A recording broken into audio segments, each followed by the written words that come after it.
প্রিয় চাকরি প্রত্যাশী বন্ধুরা, আসসালামু আলাইকুম। আশা করি আল্লাহর রহমতে আপনারা সকলে ভালো আছেন। তো ইতিমধ্যে আপনারা দেখতে পারছেন খনিজ সম্পদ মন্ত্রণালয়ের নতুন নিয়োগ বিজ্ঞপ্তি প্রকাশিত হয়েছে।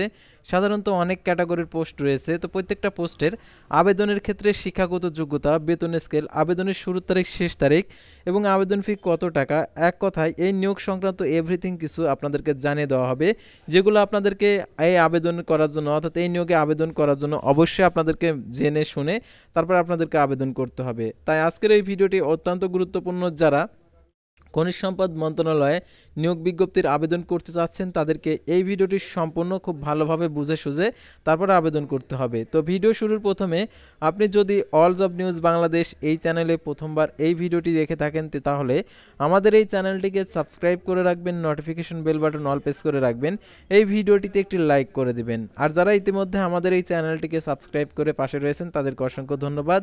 আর যারা আমাদের ফেসবুক পেজে ভিডিও দেখছেন আমাদের ফেসবুক পেজটি লাইক দিয়ে ফলো করে আমাদের ফেসবুক পেজের সঙ্গে থাকবেন। ডিসক্রিপশন বক্সে আমাদের ফেসবুক পেজের লিঙ্ক দেওয়া রয়েছে, তো এখানে ক্লিক করে দেবেন, সাথে সাথে আমাদের ফেসবুক পেজে নিয়ে যাবে।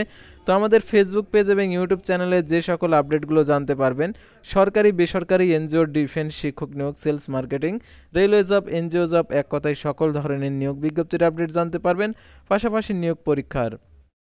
আর তাছাড়া আপনারা জরুরি প্রয়োজনে হোয়াটসঅ্যাপ এবং ইমো নাম্বার দেওয়া রয়েছে, যোগাযোগ করতে পারবেন।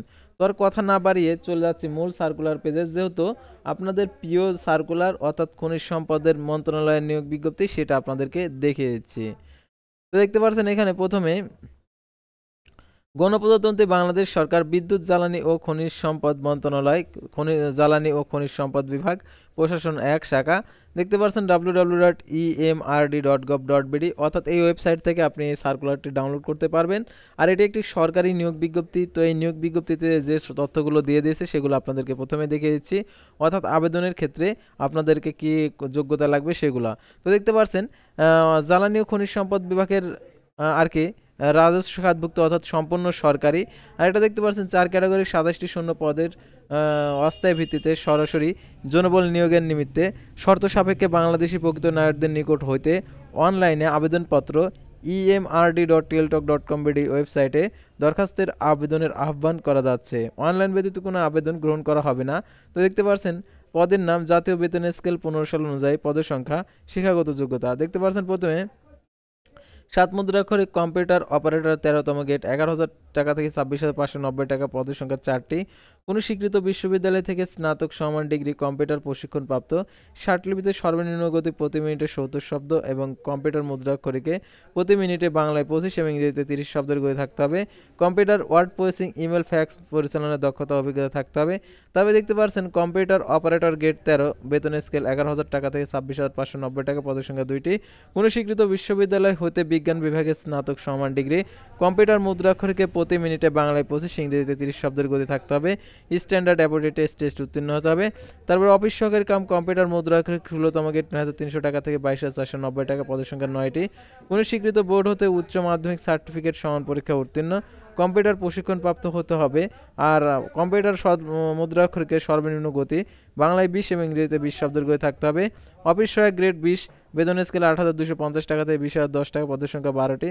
কোনো স্বীকৃত বোর্ড হতে মাধ্যমিক স্কুল সার্টিফিকেট সমান পরীক্ষায় উত্তীর্ণ। তারপর দেখতে পাচ্ছেন এখানে আরও যে সকল নিয়োগ বিজ্ঞপ্তিগুলো রয়েছে, অর্থাৎ নিম্নবর্ণিত শর্তাবলী আবেদন ফর্ম পূরণ, পরীক্ষা অংশগ্রহণের ক্ষেত্রে অবশ্যই অনুসরণ করতে হবে। তো দেখতে পাচ্ছেন এখানে সকল প্রার্থীদের ক্ষেত্রে 13/2/2025 খ্রিস্টাব্দ তারিখে 18 থেকে 32 বছর বয়স প্রমাণের ক্ষেত্রে অ্যাফিডেভিট গ্রহণযোগ্য হবে না। তারপর বর্ণিত ছকে 1 থেকে 3 নং ক্রমিক নং পদের জন্য বিভাগীয় প্রার্থীদের ক্ষেত্রে বয়সসীমা 40 বছর পর্যন্ত শিথিলযোগ্য। সরকারি, আধা সরকারি, স্বশাসিত কর্মরত প্রার্থীদেরকে যথাযথ কর্তৃপক্ষের অনুমতিক্রমে আবেদন করতে হবে। চাকরিরত প্রার্থীদেরকে অবশ্যই কর্তৃপক্ষের অনুমতিপত্র প্রদর্শন করে আবেদন করতে হবে। আর ডিপার্টমেন্ট ক্যান্ডিডেট ঘরে টিক চিহ্ন দিতে হবে। আর অনলাইন আবেদনপত্রের পুরনো শর্তাবলী দেখতে পারছেন। পরীক্ষা অংশগ্রহণ ইচ্ছুক প্রার্থীগণকে emrd.teletalk.com.bd ওয়েবসাইটে আবেদনপত্র পূরণ করতে পারবেন। আবেদনের সময়সীমা নিম্নরূপ: অনলাইন আবেদনপত্র পূরণ ও পরীক্ষার ফি জমাদানের শুরুর তারিখ 13/2/2025 সকাল 10টা, অনলাইন আবেদনপত্র জমাদানের শেষ তারিখ 12/3/2025 বিকেল 5টা। উক্ত সীমার মধ্যে ইউজার আইডি প্রাপ্ত প্রার্থীগণ অনলাইনে আবেদনপত্র সাবমিট করা হলে 72 ঘন্টার মধ্যে পরীক্ষার ফি জমা দিতে পারবেন। আর অনলাইনে আবেদনপত্রে 300x300 পিক্সেল ছবি, 300x80 পিক্সেল স্বাক্ষর আপলোড করতে হবে। ছবির সাইজ 100 কেবি, স্বাক্ষর সাইজ 60 কেবি হতে হবে। আর অনলাইন আবেদনপত্র যেহেতু পরবর্তী কার্যক্রমে ব্যবহৃত হবে, সেহেতু অনলাইন আবেদনপত্র সাবমিট করার পূর্বেই পূরণকৃত সকল তথ্যগুলো ঠিকঠাকভাবে পূরণ করছেন কিনা সেটা শতভাগ নিশ্চিত হবেন।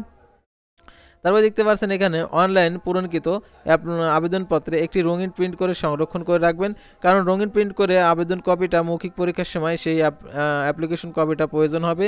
তারপরে দেখতে পাচ্ছেন SMS প্রেরণ ও নিয়মাবলী পরীক্ষার ফি প্রদান। দেখতে পাচ্ছেন আবেদনপত্র অ্যাপ্লিকেশন ফর্মে যথাযথ পূরণ করে নির্দেশনা মতো ছবি এবং সিগনেচার আপলোড করে আবেদনপত্র সাবমিট করা সম্পূর্ণ হলে কম্পিউটারে অ্যাপ্লিকেশন প্রিভিউ দেখা যাবে এবং অ্যাপ্লিকেশনের দেখতে পাচ্ছেন এখানে যে কথাগুলো বলা রয়েছে, সিগনেচার আপলোড করার পর সাবমিট করা হলে অ্যাপ্লিকেশন প্রিভিউ দেখা যাবে। অ্যাপ্লিকেশন কপিতে কোনো ভুল তথ্য থাকলে, অস্পষ্ট ছবি হলে, অর্থাৎ সম্পূর্ণ ঘোলা, সম্পূর্ণ সাদা, ঘোলা, ঘষা মাজা ছবি, স্বাক্ষর সঠিক না থাকলে, তাহলে আবেদন ফি জমা না দিয়ে থাকলে কেবলমাত্র পুনরায় ওয়েবসাইটে আবেদন করতে পারবেন। উল্লেখ্য যে আবেদন ফি জমাদানের পর পরিবর্তন, পরিমার্জন, পরিবর্ধন গ্রহণযোগ্য নয়। বিধায় আবেদন ফি প্রদানের পূর্বেই অ্যাপ্লিকেশন কপিতে যে সম্পাদিত রঙিন ছবি ও নির্ভুল যুক্ত থাকা সঠিক বিষয়টি PDF কপিতে ডাউনলোড পূর্বক নিশ্চিত করে প্রিন্ট করে আপনারা দেখবেন আসলে আপনার আবেদন কপিটা সঠিকভাবে সম্পূর্ণভাবে হয়েছে কিনা। যদি ভুলভ্রান্তি থেকে থাকে তাহলে পুনরায় আবেদন করতে পারবেন। আর আবেদন কপিটি প্রিন্ট করার পর আপনি রঙিন প্রিন্ট করার পর টাকা পেইড করে ফেললেন, তারপরে আপনি যদি দেখেন যে ভুল হয়েছে তাহলে কিন্তু আপনি সংশোধন করতে পারবেন না। অর্থাৎ অ্যাপ্লিকেশন কপিটা প্রিন্ট করার পর মিলাবেন যে আপনার ডকুমেন্ট অনুযায়ী সম্পূর্ণ তথ্যগুলো ঠিকঠাকভাবে দিয়েছেন কিনা। যদি দিয়ে থাকেন তাহলে আপনি অ্যাপ্লিকেশন কপিতে যে ইউজার আইডি দেওয়া থাকবে সেই ইউজার আইডি ব্যবহার করে 1 থেকে 3 নং পদের জন্য 100 টাকা, টেলিটক সার্ভিসেস 12 টাকা সহ 112 টাকা জমা দিয়ে দিবেন। 4 নং ক্রমিক নং পদের জন্য 50 টাকা, টেলিটক সার্ভিস চার্জ 6 টাকা সহ 56 টাকা এখানে জমা দিয়ে দিতে হবে। আর এখানে অনলাইন আবেদনপত্র যেহেতু পরবর্তী কার্যক্রমে গৃহীত হবে, সেহেতু অনলাইন আবেদনপত্র অবশ্যই আপনি রঙিন প্রিন্ট করে সংরক্ষণ করবেন আর কি অ্যাপ্লিকেশন কপিটা। আর 72 ঘন্টার মধ্যে অবশ্যই অনলাইনে আপনি টাকাটি প্রদান করে দিবেন, কারণ 72 ঘন্টার পর যদি আপনি টাকা পেড করতে যান, কারণ এই আবেদনপত্রটি বাতিল হয়ে যাবে। অর্থাৎ 72 ঘন্টার মধ্যে আপনাকে এই টাকাগুলো প্রদান করতে হবে। আর এই নিয়োগের ক্ষেত্রে পরীক্ষাটা কোথায় হবে সেই বিষয়টা আপনাদেরকে দেখিয়ে দিচ্ছি। আর এই নিয়োগের পরীক্ষাটা কি হবে, সাধারণত মৌখিক পরীক্ষার সময় আপনাদেরকে অবশ্যই প্রবেশপত্র ডাউনলোড করে সেটা নিয়ে আসতে হবে। তারপর হচ্ছে অ্যাপ্লিকেশন কপিটাও প্রয়োজন হবে। আর প্রয়োজনীয় শিক্ষাগত যোগ্যতা যে বিষয়গুলো আপনি উল্লেখ করেছেন সেই শিক্ষাগত যোগ্যতার সনদের কপি প্রদর্শন করতে হবে। আর এই নিয়োগের ক্ষেত্রে লিখিত পরীক্ষা হবে না MCQ পরীক্ষা হবে সেটা আপনারা জানতে পারবেন। আর প্রার্থীর যোগ্যতা যাচাই, অর্থাৎ আপনাদেরকে ক থেকে শুরু করে একদম দেখতে পাচ্ছেন চ পর্যন্ত এই সকল কাগজপত্র নিয়ে মৌখিক পরীক্ষার সময় আপনাদেরকে যুক্ত হতে হবে। আর 7 মুদ্রাক্ষরিক কম্পিউটার অপারেটর, অফিস সহকারী কম্পিউটার মুদ্রাক্ষরিক পদে লিখিত পরীক্ষায় উত্তীর্ণ প্রার্থীরা শুধুমাত্র ব্যবহারিক পরীক্ষায় উত্তীর্ণ প্রার্থীরা শুধুমাত্র মৌখিক পরীক্ষায় অংশগ্রহণ করতে পারবেন। তো দেখতে পাচ্ছেন এখানে লিখিত, মৌখিক ও ব্যবহারিক পরীক্ষার জন্য কোনো প্রকার টিএডি প্রদান করবে না। অর্থাৎ এই নিয়োগে লিখিত পরীক্ষা হবে, মৌখিক পরীক্ষা হবে, ব্যবহারিক পরীক্ষা হবে, এর জন্য তারা কোনো প্রকার টিএডি প্রদান করবে না। তো আশা করি আপনারা এই নিয়োগ বিজ্ঞপ্তি সংক্রান্ত A to Z বিষয়ে আপনারা বুঝতে পারছেন। আর এই নিয়োগের পরীক্ষাটা কোথায় হবে সেটা আপনারা অনেকে জানতে চাচ্ছেন, অর্থাৎ আপনাদের মনের মধ্যে প্রশ্ন। তো এটা পরীক্ষা হবে হচ্ছে সাধারণত জ্বালানি ও খনিজ সম্পদ বিভাগ, অর্থাৎ যেখানে রয়েছে, অর্থাৎ ঢাকাতে এই পরীক্ষাটা অনুষ্ঠিত হবে। সেহেতু আপনারা যারা আবেদন করবেন অর্থাৎ ঢাকার উদ্দেশ্যে আর কি আবেদন করবেন, কারণ ঢাকাতে এটার পরীক্ষা হবে। আর অনেকে চিন্তা ভাবনা করেন যে এই নিয়োগের পরীক্ষাটা যদি নিজ জেলায় হয়ে যায় তাহলে তো ভালো, কিন্তু না, এই সকল পরীক্ষাগুলো ঢাকাতেই হয়। সেহেতু আপনারা ঢাকাতে যারা পরীক্ষা দিতে ইচ্ছুক তারা এই নিয়োগে আবেদন করতে পারবেন।